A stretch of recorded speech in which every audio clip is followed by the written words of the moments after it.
For any members of the general public or other interested parties who are listening in to our conversation today, we extend welcome to you all as well. Next slide, please. Thank you. So we'll start with an overview of our agenda for today, and I'll start with the very first item, introductions. My name is Dr. Christy England. I'm the Vice Chancellor for Academic and Student Affairs for the State University System. I'd also like to introduce and thank Ms. Andrea Henning, the Executive Director of the Collaboration Labs at St. Petersburg College, and her colleague, PJ Petrick. Andrea and her team are not only providing technical support for today's meeting and all of your virtual meetings, but starting with your next meeting, September 8th, they will also be your facilitators and guides through the work ahead. And we're so excited to be partnering with Andrea and her team in this endeavor. Next, I'd like to introduce my co-presenters for today. We have Chancellor Kathy Hebda from the Florida College System, Mr. Shannon Mercer, the Director of Acceleration and Transfer in the Office of Articulation. And we have Andrew King, who is General Counsel at the Department of Education. In a moment, we'll move on to an overview of some of the background information pertaining to the Gen Ed core courses.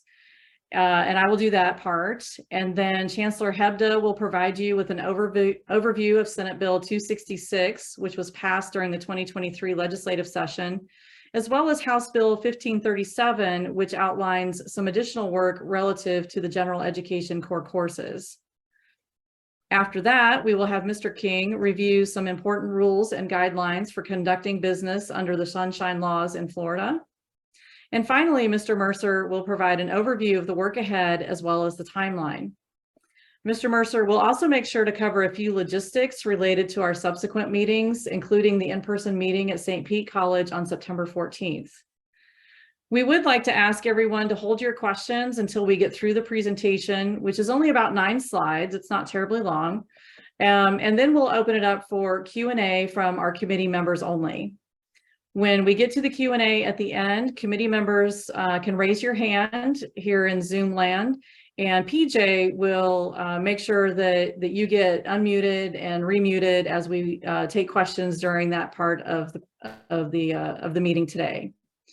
So with that, let's get started. Next slide, please. Okay, so as promised, we're going to start with some context and history about the general education core courses for anyone who maybe is not familiar with the history of Gen Ed in Florida. The core course requirements have been in place since the 2015-2016 academic year, and they apply to students entering both Florida College System institutions as well as the state universities. Students in associate and bachelor's degree programs must complete one core course in each of the 5 subject areas, which are communication, math, social science, humanities, and natural sciences.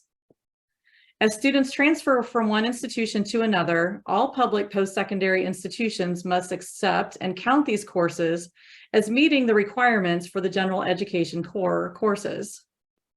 And more recently, there was a change in Florida statutes so that now students in the associate and applied science programs and the associate and science programs must also complete the general education core courses. Next slide, please. For each subject area, there may not be any more than 5 course options unless otherwise approved by the State Board of Education for the Florida College System institutions or the Board of Governors for state universities. Both boards have adopted rules and regulations regarding the general education core course requirements, and we will make sure to provide everyone with copies of the rules and regulations so you have them as resources as we move ahead. And now I will turn the presentation over to Chancellor Hebda from the Florida College System, who will cover the requirements outlined in Senate Bill 266 and House Bill 1537. Chancellor? Thank you very much, Dr. England. And thank you to all of our faculty who have agreed to participate in this really important work. We know you don't have any extra minutes, and so we're very, very appreciative of your time and your expertise. So we'll start here on this slide with Senate Bill 266.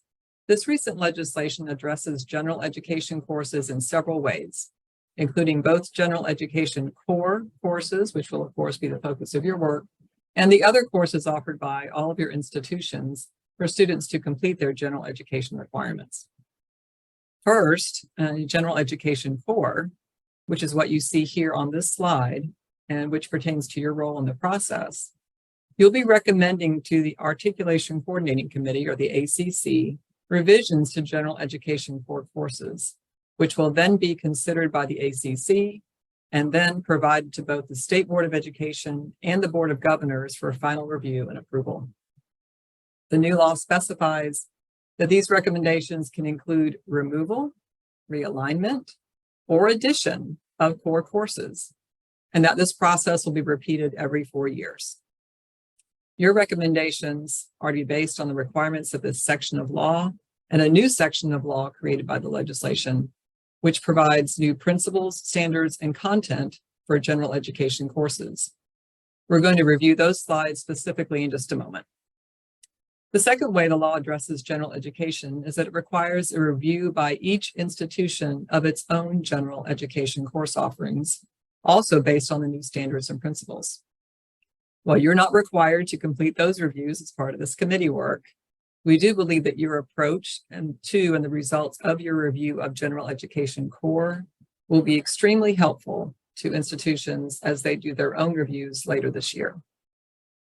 So now let's look at the new principles, standards, and content for general education.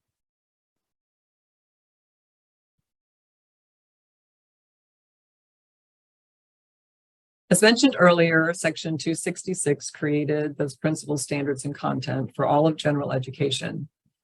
This new section of law applies the principles to all general education courses, including the core. So it's important for the committees to consider both the new principles in Section 1007-55 and the new standards and content that are now included in Section 1007-25. Specific to general education core courses when making your recommendations to either keep, remove, realign, or add general education core courses. Here, we see the legislative intent for this new section. And the first principles or expectations, you can think of them as expectations for general education. I'll give you a moment to read this information before I go on.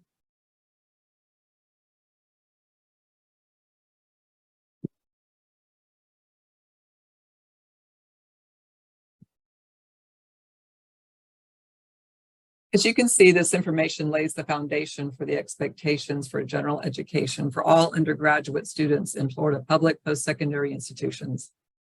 Since general education is required for both associate and baccalaureate degree seeking students, as Dr. England said, those are the students included here.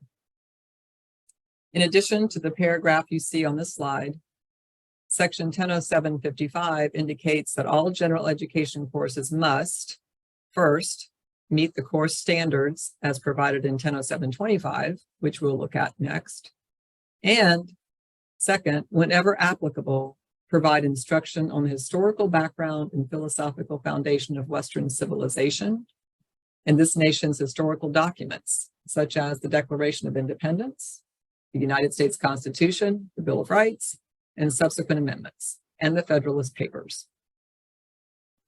Since this refers to the new standards, let's look at those next. Next slide, please. This slide reflects the new language in 1007-25, subsection 3, that applies to all of general education core courses. In addition to this requirement here that you see on this slide about what general education courses may not do, that relates to Section 1000.05, which is currently called the Education and Equity and Education Act in Florida statutes. The statute also still requires that each general education core course option contain high-level academic and critical thinking skills and common competencies that students must demonstrate to successfully complete the course. So the last piece that I just read was already in the statute as a requirement for general education core. And what you see on this slide was added as a second requirement or principle for general education. Next slide. And as you mentioned earlier, there are the standards in the statute now for each discipline area. And that's what you see on your screen here. For the 5 disciplines, the statute now outlines the content for each discipline. So these core standards for your discipline and the other principles and content from the law and your subject matter expertise will be the basis for your recommendation for general education core courses. As mentioned earlier, since your recommendations can be to keep, remove, realign, or add core courses, our established set of general education core courses will be your starting point for this work. So we will begin with the courses we already have enrolled for general education core, and we'll use that as the foundation for them to start doing your work. Mr. Mercer is going to cover this work in a little more in depth, as Dr. England said shortly, but I will say here that you will have opportunities throughout this work to discuss your recommendations both as a whole discipline together in a whole group, and also in small committees with your committee colleagues that are in your own course prefix as part of your discipline throughout the process.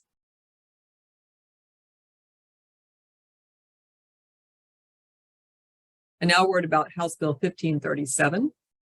That's additional legislation that also relates to general education.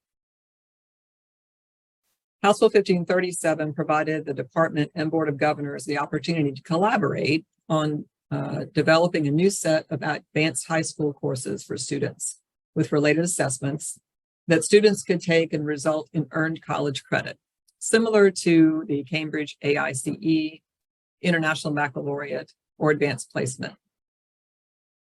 The legislature provided that these courses should be focused, however, on general education core content and course credits, and must align to the new general education core course descriptions that will be the result of your committee's work. So prior to those new courses being developed and assessments, as you can see in this bullet in the slide, the department must issue a report on the current accelerated courses, and among a number of other data points, must include how well aligned the current advanced or accelerated high school courses are to the general education core requirements and the time to degree for students who take them. So alignment was definitely a theme for this legislative session, as we can see here in the relationship of this portion to House Bill 1537 and Senate Bill 266. And Mr. Mercer will be talking about a phase of the work that will be completed just after your general education core recommendations are complete that's related to this part of the bill and the alignment of those advanced courses, existing advanced courses, with your new general education course descriptions. Now I'd like to turn it over to our General Counsel, Mr. Andrew King, from the Department of Education, to provide information to you on how committees such as yours will operate in the sunshine. Mr. King. Thank you, Chancellor Hebda. Good afternoon, everyone. I get to do the most fun part of the presentation, right? All the ways that you can get in trouble. No, it's really pretty easy. And so I'll make it very simple. You can go back and read these slides if you would like later, or feel free to reach out if you have any questions and I can help you work through some of these things. But the 2 main requirements are this. Number 1 is that these meetings will be held in the sunshine, which just means that the public is able to watch what's going on. They're able to see the discussions. And we could talk about this if someone wants to discuss it later, but there's also a way for the public to engage in the process as well. So this is really a transparency thing. That's why it's called in the sunshine. And what it really means is that you cannot communicate with other members of the committee outside of the sunshine. So you can't, call up one of your fellow members of the committee after this presentation and talk to them about the subject of what the committee is going to be handling. And this kind of makes sense, right? The law is meant to make sure that all the discussions about the substantive kind of issues that are going to be discussed in the committee, make sure they're in the public. So we don't want communications happening between members, even if it's just one other member outside of that public meeting. This includes everything, like any type of, you can see on here, text messages, telephone conversations, emails, anything like that. So that kind of covers that part. Just make sure that all of your discussions are in these publicly noticed meetings. The second thing is going to be kind of public records. And so just make sure that any communications you're having about this, if it's with, you know, Chancellor Hebda or anyone else, that you keep them. The Florida has very open public records laws, and it requires you to keep records that you create that have to do with this committee for the public if they ask for them. And this applies to any type of communication, whether or not you're using public email or say the chat in this meeting here. Is you can't think that because I text somebody on my personal phone that it's therefore not a public record. It's still a public record if you're talking about the substance of what the committee is going to be handling. So just make sure that one, not to do that kind of stuff, but two, if it does happen, or if you do have to reach out to someone about an issue, you know, it's not a violation of sunshine. It's, you know, a scheduling issue or something like that, that you just keep those records for that kind of public records laws requirements. So that's it for me. I try to make mine short. Chancellor Hebda, is there anything else that you would like me to cover here? You did a super job as always, Andrew. I think the one thing that we could say is why are these meetings in the sunshine? And maybe somebody has served on a committee before and it hasn't been required to be in the sunshine. And maybe talk just a little bit about the fact that it's an official recommendation and those kinds of things. Yeah, so the sunshine laws apply not just to meetings of the bodies that make the decisions. So in my case, the State Board of Education, I guess for people here that are part of the university system, the BOG, but it applies to any sort of gathering of, in this case, this committee that is going to make a recommendation to the decision makers. Those are they're covered by the sunshine law as well. And again, for transparency's sake, so that the, you know, substance of the decision, if it's made outside of the sunshine and then goes to a decision maker and the decision maker gives a thumbs up, you know, rubber stamps it, then it's not really helpful to the public.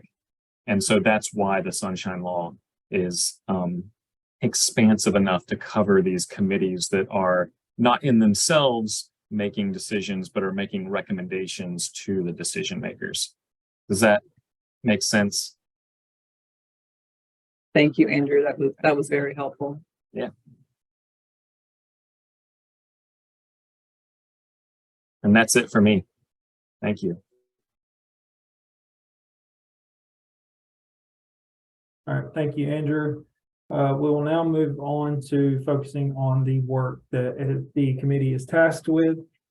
Regarding Senate Bill 266, committees will meet and review the current Gen Ed core courses against the standards that have been established by Senate Bill 266. You will be provided with information regarding the statewide general education core course, including its profile description and the statewide course number system. You will also be provided with the specific language from the bill and bill analysis regarding the new standards. You will also, committees will recommend whether each course should be changed, and if so, how to adhere to the newly adopted standards, or if a new course needs to be created. Based on review and comparison of the new standards and the core course description and information, we ask that you determine if the current course does align with the new standards, or if they do not, how they need to be changed to align with the new standards. And this could include making changes to course description, creation of a new course description, or any other changes. And then the committees will create a rubric for institutions to use to review their remaining general education courses. During your meetings, we'll be asked to create a rubric that you will use to make recommendations. And once your work is complete, this rubric will then be distributed to institutions throughout the state to use as a tool to review their general education courses. Finally, regarding House Bill 1537, committee members will review data and course description information on high school advanced courses related to general education core courses and advise the department of their alignment. Once the review of the general education core courses is complete, the work from 266, you will then be asked to review the advanced courses that have been adopted and declared as equivalent to the general education core courses through the credit by exam list. These advanced courses will be reviewed against the same standards as has been mentioned to this point. Next slide, please. So looking ahead at the timeline for the work that you will be doing. Starting at our next meeting will be September the 8th, which is a virtual meeting. Here you provided a look at some of the content that is available for the core courses, as well as a template or starting point for the rubric that you will be working off of. Next will be the September 14th meeting, which is face-to-face and taking place at St. Petersburg College Collaborative Labs. In-person meeting where members will split into groups based on the core course which you have been assigned. This is where the bulk of the work will be done. And the goal of this day will be to have your recommendations based on your course or courses finalized. And then during the public comment, which would then take place in late September, early October, we will compile comment or suggestions that we receive and then provide those back to the members for possible review. On October the 4th, which will be your next meeting, will be virtual to provide an opportunity for members to review public comment suggestions and determine whether any changes need to be made off of that information. The goal would be to have your final recommendations after public comment prepared at the October 4th meeting to then be presented to the ACC on October the 13th. Once that process has been completed, for those of you willing to participate further, will then be provided the information regarding the advanced place courses, and you will then begin your review on those compared to the new course descriptions or whatever changes have been made to the core courses, and that will take place October 24th through a virtual meeting as well.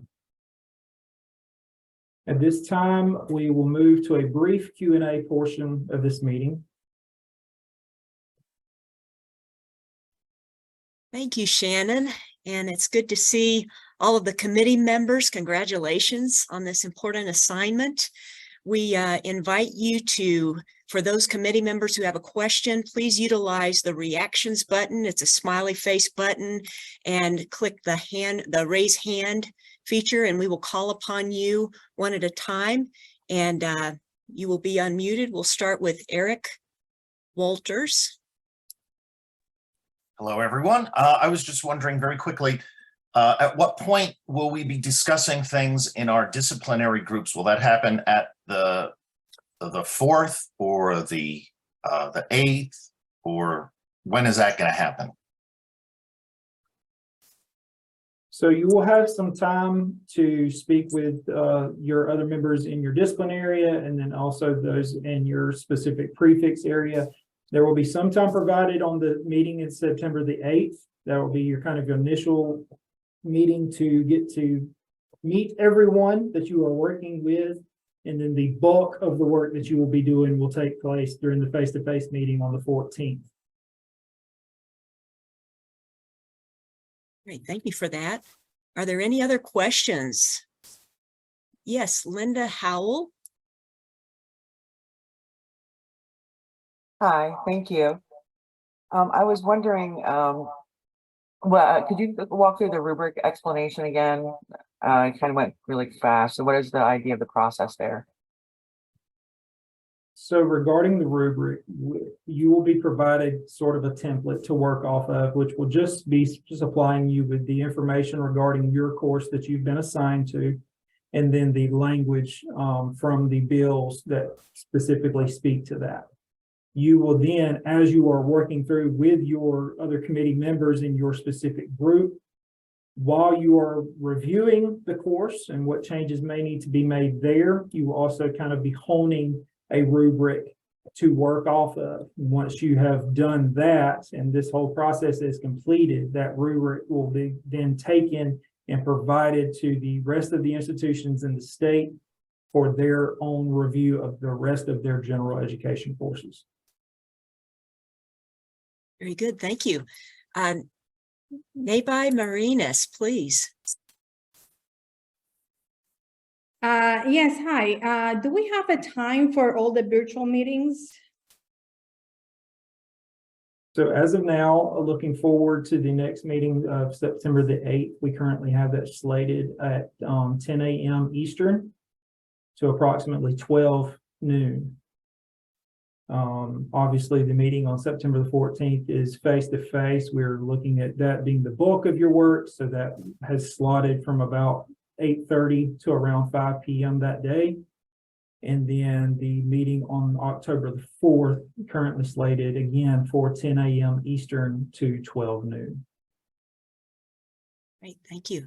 Vincenzo Piazza, please.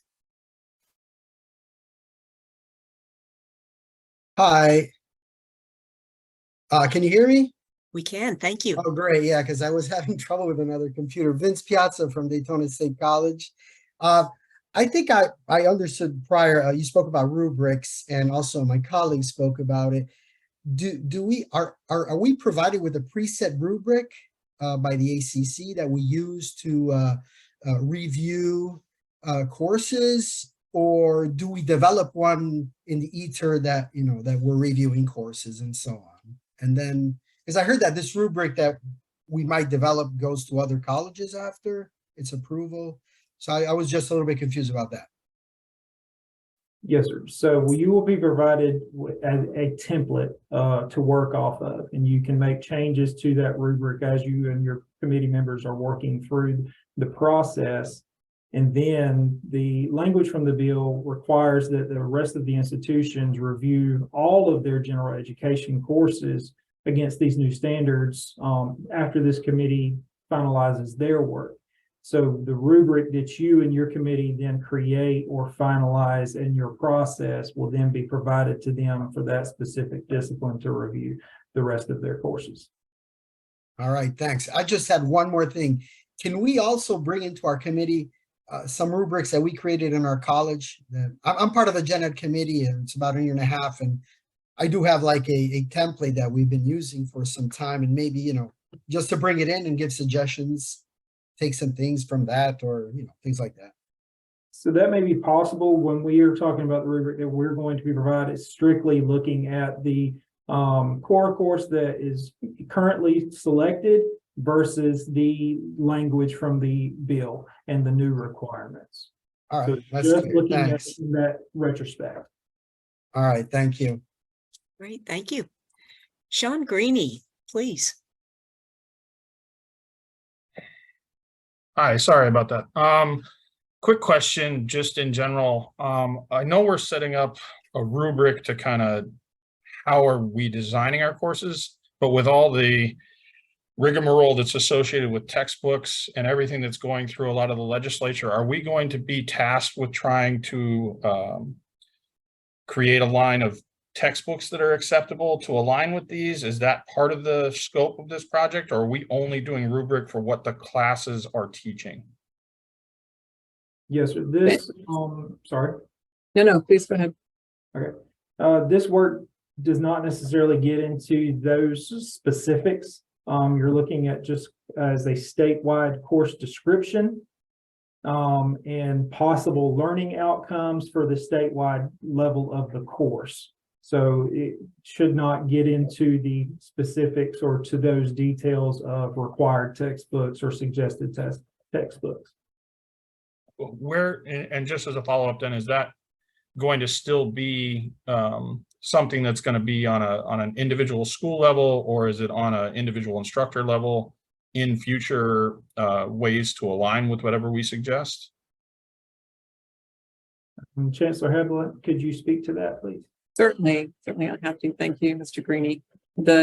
So the textbooks and those decisions will be local decisions at your college, however your college works through that part.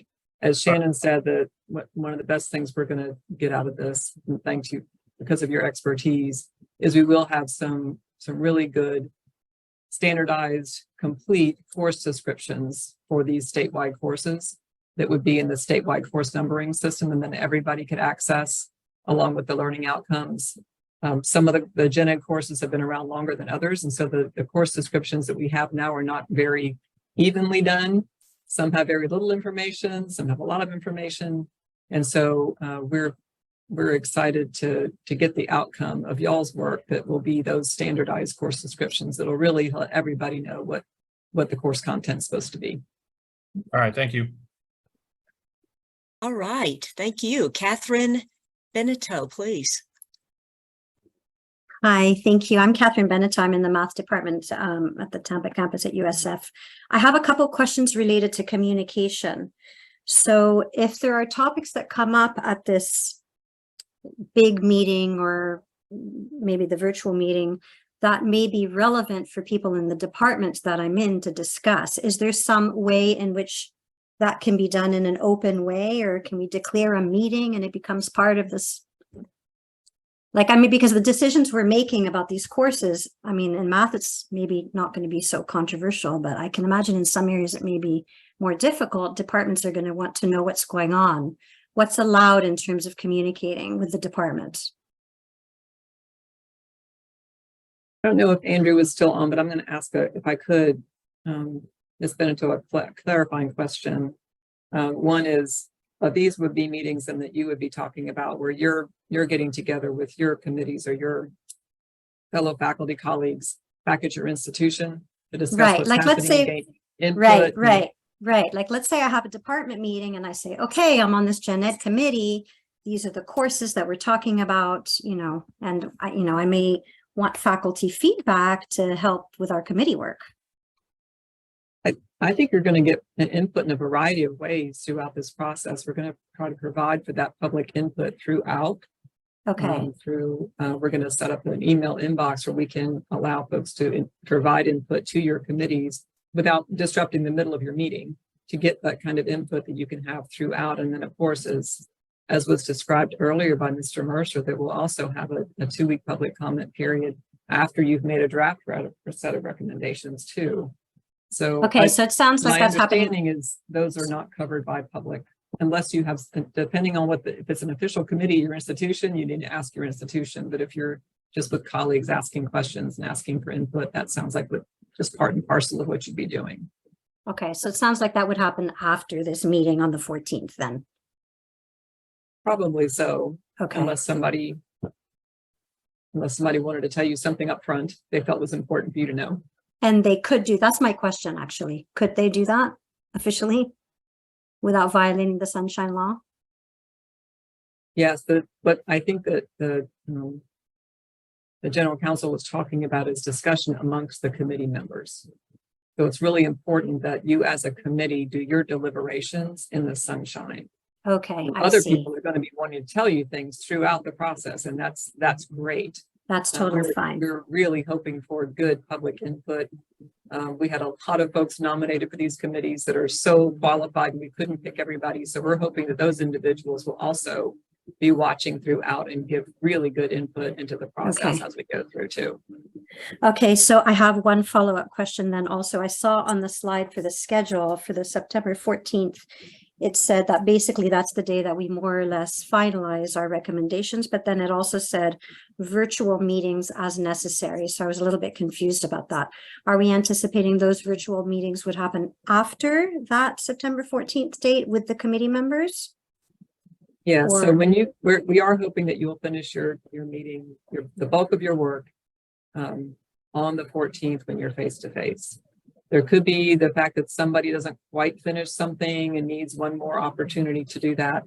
And so that could also be arranged. There's even Friday morning, if someone wanted to stay a little bit later, they could stay Friday morning and finish up too, because the 14th is on a Thursday.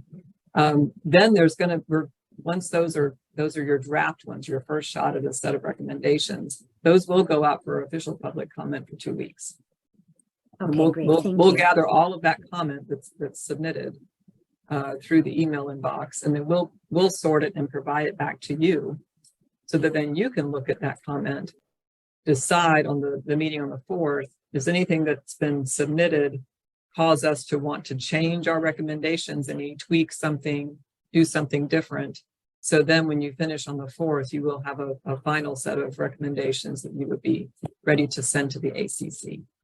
Okay, thank you very much. And then after that point is some work, that's the Gen Ed core work. And then once your recommendation on that is done, then you're done with Gen Ed core. Then there's the opportunity to look at the accelerated courses, the high school courses after that. And that would be virtual. We'd probably hand out information to you and let you do some work on your own and come back and discuss it for those virtual meetings as needed. Thank you. Michael Callaghan. Yes, hi. Hi, everybody. Michael Callahan from UCF Anthropology.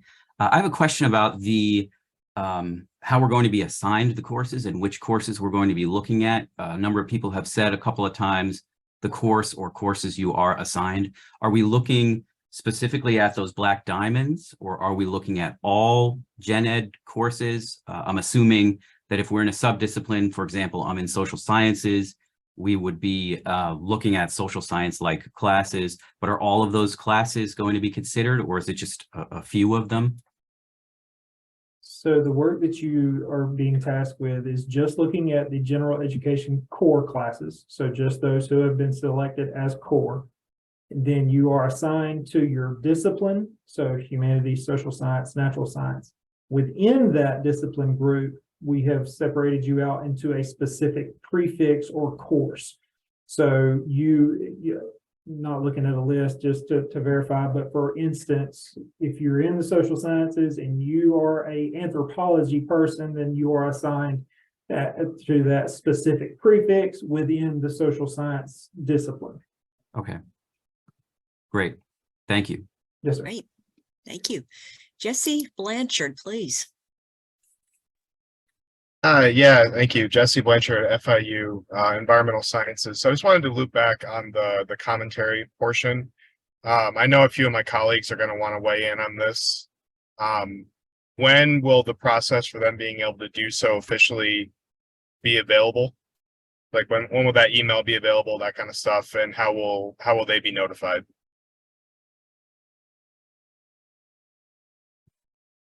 Give me a second to get off mute. We're hoping as soon as the next week or two, we'll make that available.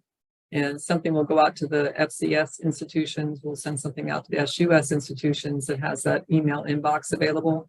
And it will be up all the way through the process. So that if people want to comment early on, or if they want to comment after a meeting they've watched and send something in that they want you to consider as a committee, then they'll have the opportunity to do that. And then also once your draft recommendations are posted, that email inbox will still be there. And so the comments that we receive once those are posted, until the time that 2-week period's over with, we'll collect those, provide those back to you so that you have a chance to consider those on the 4th when you meet again. And I would also say too that that's not where the public input process ends, because once the ACC receives the recommendation from you, their meeting is also a public meeting. And then the Department of Education would have to open the State Board of Education rule that lists the Gen Ed courses if there are any changes to those courses that you recommend. So that rule process is also open to the public, and there's a rule workshop, and then we would finally adopt those, any changes to the general education core courses into that rule. And Chancellor Hebda, if I can just jump in terms of communicating out to the institutions, I think to Jesse's question about, how will the universities and colleges know, when is the email available? When is the recommendation? The recommendations will be available for public comment. Chancellor Hebden and I will work with our presidents and provosts at our respective systems to get that communication out. And we'll probably, in my case, I probably will rely heavily on the provost office to utilize institutional listservs to help push that out across your campus community. You all, as representatives on this committee, can absolutely also share the link, promote the dates, and help us get the word out that way as well. Does that answer your question? Okay, great. Thank you. All right, thank you. Glenn Hutchinson, please. Yes, hi, I'm from Florida International University. 2 questions. First of all, I apologize for being late. So I wondered if the recording will be available so we can review the slides. And my second question is, I was selected as an alternate member. Are alternate members doing the same travel and participation? Thank you. So yes, the slides will be provided and the recording will be provided and made publicly accessible. We are asking the alternates to fully participate in the discussion and the face-to-face meeting and that part of it. The only separation would be that the full members or primary members would be the voting member. As far as being accountable for the recommendation that the group comes up with, but you are fully participating in the discussion and planning of the recommendation. Thank you. Eric Walters, please. Hello again. What date can we start talking about this with our colleagues beyond the whole time of the public comment? Do you want us to wait until some of the meetings have happened, or can we start broaching the subject? I'll take that. There's no reason for you to keep this a secret. Folks know that we're doing it, and the presidents and provosts know that these meetings are starting. Today was just the orientation, so there isn't a lot of substance being talked about today. So it really is up to you. When there's more information and when the email inbox is available, it might be the best time to share anything widely. But there's no reason why you can't talk about what you're doing and let people know about it, and that there's more information to come. Great, thank you. It looks like we have concluded all of the questions.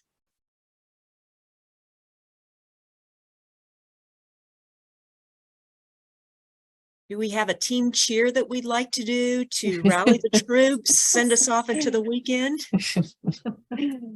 I will say this, and then I'll ask certainly Dr. England if she has anything else, and Mr. Mercer, but I just wanted to echo one more time the thank you to everybody and just how much I appreciate all of you finding a way to spend time and share your expertise throughout this process. It's really going to mean a whole lot to the state of Florida and a whole lot to our students. In FCS and SUS, and in fact, there are a number of private colleges that even go by the state course numbering system. So what you're doing is going to have a great impact, and we want to do everything we can do to support you all the way through this. So if you need something, if you find that there's something else as you're getting ready for the 8th, or you're at the 8th meeting or the 14th meeting and you wish you had, we will do everything we can to get it to you. Yeah, thank you, Chancellor Hebda. I'll second that. You guys are making a huge sacrifice to be here. In some cases, maybe someone's filling in for your class, or you've given your students an online assignment to fill in so that you could be here. So we want you to know that we recognize that this is a sacrifice on your part, and even, so far as interfering with classes, but we do really do appreciate the time and commitment. I know spoke with a couple of folks throughout the process, and your enthusiasm for the work is absolutely contagious, and I love that. Chancellor Hebden and I don't get to interact with students a whole lot, but it's important to hear the enthusiasm, excitement, and the commitment to students from all of you. That reminds me, Chancellor Hebden, why I'm here and why continue to come into work every day. You guys are absolutely a huge part of that, and my hat's off to you who are in the classroom every single day, working with such bright, intelligent, inspiring young people. It's just really fantastic the work you're doing, and I'm so grateful to all of you for doing that. So thank you.